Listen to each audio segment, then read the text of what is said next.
નવસારીમાં કારને અકસ્માત નડ્યો। તિગરાથી કબીરપુર જતા કારનો અકસ્માત થયો। કારમાં સવાર એકનું મોત થયું છે। 3 બાળકો ઇજાગ્રસ્ત છે।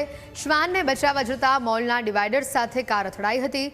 અકસ્માતમાં પ્રદીપ સુથાર નામના યુવકનું મોત થયું છે।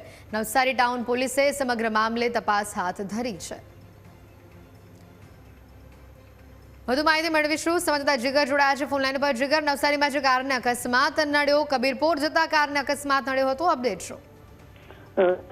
સમગ્ર ઘટનાની વાત કરીએ તો ગત મોડી રાતની આ છે કે નવસારી શહેરમાં તિગરા કબીરપુર વિસ્તારમાં 4 જેટલા યુવાનો પોતાની કારમાં પૂરપાટ ઝડપે જઈ રહ્યા હતા।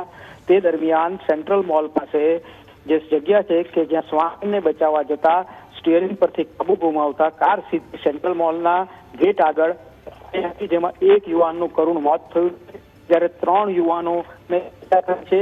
આ સમગ્ર મામલાના સીસીટીવી ફૂટેજ સામે આવ્યા છે કે પૂરપાટ ઝડપે દોડતી કાર સીધી ત્યાં મોલના ગેટ આગળ થાય છે, જેમાં યુવાનનું મૃત્યુ થયું છે। ખાસ કરીને જે યુવાનો જે ઝડપે જે ગાડી હંકારે છે તેમના માટે ચેતવણીરૂપ કિસ્સો છે કે આમાં જીવ ગુમાવવાનો વારો આવે છે। જી હેતુ જીગર, આભાર માહિતી બદલ।